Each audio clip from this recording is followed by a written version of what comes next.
જય ગુરુદેવ પ્રભુ.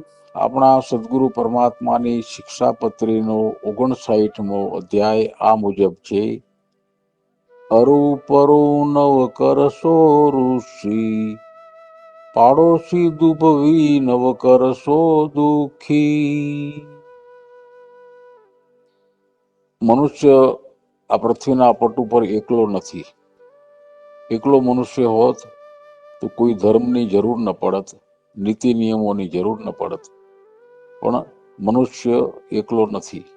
એના જેવા હજારો લાખો કરોડો અબજો મનુષ્યો આ પૃથ્વી ઉપર છે. આજની તારીખે એમ કહેવાય છે કે આ પૃથ્વી માતાના પટ ઉપર 8 અબજ મનુષ્યો આશરે જીવે છે. 8 અબજ. આ 8 અબજ મનુષ્યો જુદા જુદા પૃથ્વીના પ્રદેશોમાં વસે છે. પોતાના સમાજો છે, પોતાના રાષ્ટ્રો છે. એ 8 અબજ મનુષ્યો જ્યાં જ્યાં રહે છે તેની આસપાસ કોઈ ચોક્કસ પ્રકારના પરિવારની દુનિયા છે, સમાજની દુનિયા છે, ધર્મની દુનિયા છે, ધંધા રોજગારની, એના એવા સંબંધોની, આર્થિક સંબંધોની દુનિયા છે. તો આવી દુનિયામાં સ્થિરતાથી, વિશ્વાસથી મનુષ્યનું જીવન પસાર થાય. એક મનુષ્ય બીજા મનુષ્ય વિશે જરા પણ શંકા ન હોય એ રીતે જીવે.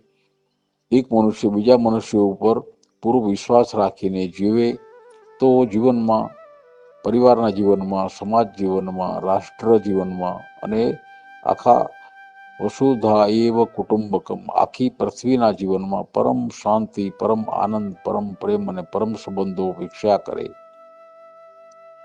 એવું દુર્ભાગ્ય બનતું નથી. શું કારણ હશે?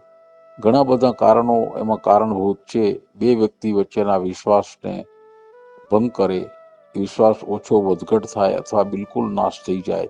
બે પરિવાર વચ્ચે, બે સમાજ વચ્ચે, બે રાષ્ટ્ર વચ્ચે. તો એવા કયા પરિબળ છે? એમાંનું એક પરિબળ સદગુરુ પરમાત્મા મનુષ્યના સહજ વર્તનથી ઘણીવાર અવળું હવળું વર્તન થઈ જાય છે. એમાંનું એક વર્તન પરિબળ છે અરૂપરું નવ કરશો ઋષિ. અરૂપરું એટલે કોઈ વાતને આગી પાછી કરવી. કોઈ એક વાતને હોય એનાથી જરા જુદા શબ્દો વાપરીને બતાવવી, વાતનો અર્થ બદલી નાખવો. એનાથી ઘણા અનર્થ સર્જાય છે. જે વસ્તુ કહેવા જેવી હોય એને અલગ રીતે કહેવી, આગું પાછું કરવું. વ્યવહારની ભાષામાં કહેવું હોય તો કોઈ વાતને કહેવા માટે આગી પાછી કરવી. આવા ઘણા બધા બનાવો મનુષ્યો પોતાની ચતુરાઈ, હોશિયારીથી બીજાને છેતરવા માટે, પોતાનો કોઈ હેતુ, સ્વાર્થ સિદ્ધ કરવા માટે વાતને આગી પાછી કરે, અલગ રીતે રજૂ કરે, અવ્યવસ્થિત રજૂ કરે. હોય એક ને બીજું કંઈક કે, જ્યારે કહેવું જોઈએ ત્યારે ન કે, અયોગ્ય સમયે કે. આવા કારણોથી, આવા બનાવોથી, આવી ઘટનાઓથી વ્યક્તિઓ વચ્ચેના વિશ્વાસના જે સંબંધો છે એ ઘટે છે, વિશ્વાસનો નાશ થાય છે. અને એક પ્રકારે વ્યક્તિઓના કારણથી પારિવારિક અને સામાજિક અસ્થિરતા સર્જાય છે. સમાજ અસ્થિર બને છે. બધું જ વિશ્વાસના આધારે ચાલે છે. એટલો બધો પ્રબળ વિશ્વાસ પ્રકૃતિ માતાએ આપણને બંધાવ્યો છે કે સૂર્યનારાયણ સવારના ઉગે, એક સેકન્ડનો પણ કદી ફેરફાર થતો નથી. પ્રાકૃતિક જેટલી ઘટનાઓ છે એ ઘટનાઓ એક જ પ્રેરણા આપે છે કે એ પોતાના વ્યવહારમાં કદાપી પ્રકૃતિના તત્વો અરૂપરું કરતા નથી, આગું પાછું કરતા નથી, એક હોય ને બીજું રજૂ કરતા નથી. એ જે પ્રેરણા છે, બસ આ એક જ કારણથી, પ્રકૃતિ માતાના એ પ્રકારના નિયમિત વર્તનથી આ આખી સૃષ્ટિનું જીવન ચાલ્યા કરે છે. આજકાલનું નહીં, હજારો, લાખો, કરોડો, અબજો વર્ષ ત્યાં મનુષ્ય જાણતો પણ નથી કે આ પૃથ્વી ઉપરનું અને આખી સૃષ્ટિનું જે જીવન છે એનું સંચાલન કોણ કરે છે. પણ એટલું બધું નિયમિત સંચાલન છે કે જેમાં આજ દિવસ સુધી કશી ભૂલ નથી આવી. પૃથ્વી ઉપરના જીવનની વાત કરીએ તો મનુષ્યની કેટલીક અવળચંડાઈના કારણથી માનવ સંબંધો ખાટા બને છે, કડવા બને છે, વેરઝેર ઊભા થાય છે.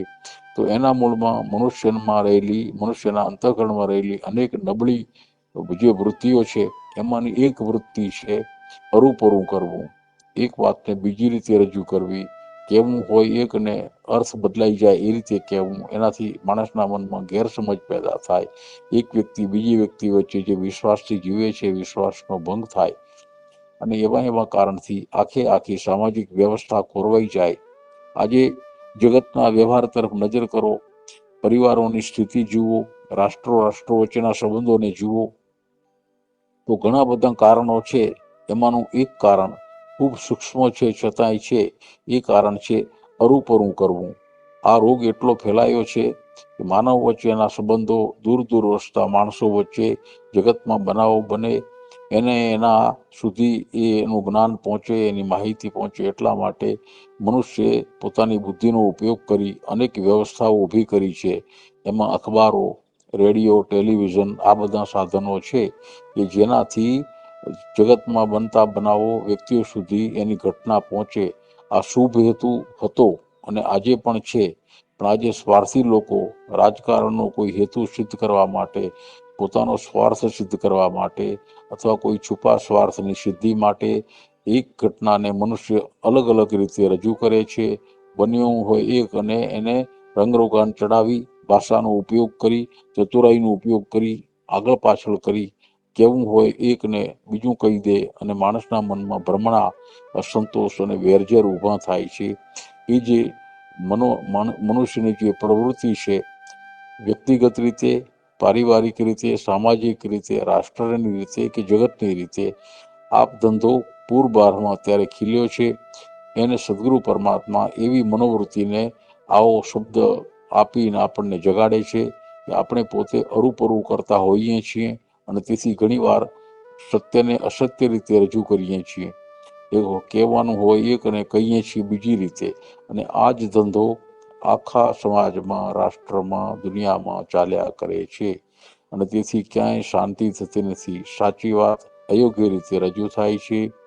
તો એક વ્યક્તિ સી રીતે વર્તે, એના વર્તનના પેટર્નમાં, વર્તન વ્યવહારમાં આ પ્રકારની મનોવૃત્તિ હોય તો એક વ્યક્તિ બીજી વ્યક્તિને ભેખડે ભરાવી શકે, અયોગ્ય માર્ગે લઈ જઈ શકે, ભ્રમણામાં નાખી શકે, ખોટી માહિતી આપી શકે. એ જે મનોવૃત્તિ છે એને સદગુરુ પરમાત્મા અરુપરું નવ કરશો ઋષિ એમ કહીને આપણને જગાડ્યા છે.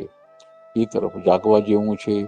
આખા જગતની સ્થિતિ આજે જે હિંસાથી ભરેલી, અવિશ્વાસથી ભરેલી, દોડાદોડી અને અશાંતિથી ભરેલી છે, એના મૂળમાં મનુષ્યની અનેક ખોટી પ્રવૃત્તિઓમાંની એક પ્રવૃત્તિ આ છે અને એ છે અરુપરું કરવું. તે અખબારો દ્વારા, કોઈ પુસ્તકો દ્વારા, રેડિયો દ્વારા, ટેલિવિઝન દ્વારા માણસો સુધી એવી વિચિત્ર માહિતી રજૂ કરવી કે જેનાથી ખોટી ભ્રમણાઓ પેદા થાય.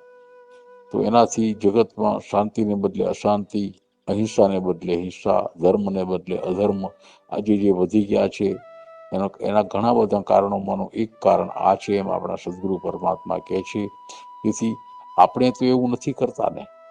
તો વ્યક્તિ જાગશે તો પરિવાર જાગશે, પરિવાર જાગશે તો સમાજ જાગશે, સમાજો જાગશે તો રાષ્ટ્ર જાગશે, અને રાષ્ટ્ર જાગશે તો જગત જાગશે. આ જાગવાની પરંપરા વ્યક્તિથી શરૂ થાય છે. તેથી સદગુરુ પરમાત્મા વ્યક્તિગત રીતે આપણને કહે છે કે બેટા, તારા જીવન વ્યવહારમાં કોઈ વાતને કહેવા ટાણે હું જેવી હોય એવી જ રજૂ કરતો જજે. સત્યને સત્ય જ રજૂ કરજે, શબ્દો આગા પાછા કરતો નહીં, બીજો અર્થ ન નીકળે એનું ધ્યાન રાખજે, એમ બોલજે. અને એવું નહીં કરે તો તારાથી અરુપરું થઈ જશે અને પાપનો ભાગીદાર તું બનીશ. તો એક સામાન્ય વાતને સદગુરુ પરમાત્મા જગતની શાંતિને માટે જરૂરી છે એનો નિર્દેશ કરીને આપણને બીજી પંક્તિ ઉપર લઈ જાય છે. એ પણ સામાજિક પંક્તિ જ છે, સામાજિક અસરવાળી. પાડોશી દુભવી નવ કરશો દુખી. તો પડોશી કોણ? રોજ સવારના ઉઠીને આપણા સંપર્કમાં આવે એ વ્યક્તિ હોય, પરિવાર હોય, ગામ હોય, સમાજ હોય, રાષ્ટ્ર હોય, એ બધા જ પડોશી કહેવાય. તો પડોશી સાથેનો આપણો વ્યવહાર કેવો હોય? રોજ સવારના જાગીને જેની સાથે કોઈક રીતે સંપર્કમાં આવવાનું હોય, એ સંપર્કમાં આવવા માટેનું માધ્યમ વ્યક્તિ હોય, પરિવાર હોય, ગામ હોય, સમાજ હોય કે રાષ્ટ્ર હોય, એ દરેક રીતે એ પડોશી છે. તો પડોશી જો આપણી કોઈ વૃત્તિથી, આપણી મનોવૃત્તિથી, આપણા કોઈ કર્મથી, આપણા કોઈ કાર્ય પ્રકારથી પડોશીને કોઈ જાતનું દુઃખ પહોંચે, એને હાનિ પહોંચે, એના તરફ કોઈ આપણે દુઃખ ઊભું કરીએ, તો સદગુરુ પરમાત્મા કહે છે કે જેમ તારો કોઈ પડોશી છે તો એ પડોશીનો તું પડોશી છો. તો જો વ્યક્તિ પોતે જાગશે અને મારા પડોશીને એવું કોઈ મારે કૃત્ય નથી કરવાનું એના તરફ કે જેનાથી એના જીવનમાં કોઈ દુઃખ ઊભું થાય, તકલીફ ઊભી થાય, કોઈ વિધ્વંસ ઊભા થાય, કોઈ અનર્થ ઊભો થાય, એવું મારે કશું કરવું નથી. ને એવું કરવાની મનોવૃત્તિને સદગુરુ પરમાત્મા દુભવવું એમ કે છે, કોઈના મનને દુભવવું એમ કે છે. એકવાર મન જો દુભાય તો દુભાયેલું મન માણસના જીવન ઉપર અનેક પ્રકારના ખોટા ભાવો ઊભા કરે છે, અને દુભાયેલું મન આવા ખોટા ભાવો ઊભા કરી બીજી વ્યક્તિ સાથેના પ્રેમભર્યા સંબંધો હોય એને લાંછન લાગે છે. લાંછન લાગેલી એવી વ્યક્તિઓ ત્યાર પછી વિશ્વાસને બદલે અવિશ્વાસથી એકબીજાની સાથે વર્તન કરે છે. ને મનુષ્યો જે સુગ્રથિત જીવન પરિવારનું, સમાજનું, રાષ્ટ્રનું હતું, તો ધીમે ધીમે પડોશી તરફની આવી મનોવૃત્તિના કારણથી મનુષ્યો એકબીજાથી દૂર થતા જાય છે, સંગઠન ઘટે છે, તૂટે છે. અને આપણે ભાને રહેતું નથી કે હું મારા પડોશીને કોઈક રીતે પરેશાન કરું છું, દુઃખી કરું છું, એના મનને દુભવું છું, એને કોઈક રીતે નુકસાન પહોંચાડવાનો પ્રયાસ કરું છું. શું કારણ હશે? કારણ એક જ છે, લોભ ભર્યો વ્યવહાર. મનુષ્યના મન ઉપર લોભ સવાર થઈ જાય છે ત્યારે એવો મનુષ્ય એવો આંધળો બની જાય છે કે પોતાના 1 રૂપિયાના સ્વાર્થને માટે થઈ, 1 રૂપિયાના લાભને માટે થઈ એવો મનુષ્ય બીજી વ્યક્તિને 100 રૂપિયાનું નુકસાન પહોંચાડે છે તોય એને સહજ ગણે છે. પોતાને લાભ થયો ને, બીજાનું જે થવાનું એ થાય. આ પ્રકારની મનોવૃત્તિ જ્યાંથી પેદા થાય છે એ મનોવૃત્તિને બરાબર પિન પોઈન્ટ કરવા માટે સદગુરુ પરમાત્મા આપણને આ પંક્તિમાં ફરમાવે છે કે પાડોશી દુભવી નવ કરશો દુઃખી. પાડોશી અનેક અર્થમાં, અનેક રીતમાં હોય છે. એની સાથેના આપણા અનેક વ્યવહાર છે. તો ન્યાયયુક્ત વ્યવહાર, કોઈ પ્રકારની લેતી દેતી, કોઈ પ્રકારનું આદાન પ્રદાન, કોઈ પ્રકારના સંબંધો, સામાજિક સંબંધો, બીજી બધી રીતે આપણી સાથે વ્યવહારમાં આવતો માણસ કોઈક રીતે પડોશી છે, એ મારાથી દુભાવવો ન જોઈએ, એને મારાથી કોઈ દુઃખ પહોંચવું ન જોઈએ. મારે એની સાથે ધર્મયુક્ત અને ન્યાયી વર્તન કરવું જોઈએ. અને થઈ જાય છે એના કારણથી અનેક અવ્યવસ્થા સર્જાય છે. તો એના પાણી પહેલી પાળ બાંધે છે સદગુરુ પરમાત્મા કે બેટા તું તારા ઘરમાંથી સવારના નીકળે ત્યારે જેવો બહાર જોઈશ તો કૂક તો પડોશી છે જ. તો એ દિવસ પૂરતો તું એની સાથેના વ્યવહારમાં સાવધાન થઈ જા. એ તેને તારા પડોશીને દુભવ્યો નથી ને, સાંજ પડતા એનો સરવાળો કર, બાદબાકી કર. અને જો એમ ન કર્યું હોય તો એ જીવનને ધન્ય દિવસ ગણવો જોઈએ એમ સદગુરુ પરમાત્મા જરા પરોક્ષ રીતે આપણને કહે છે.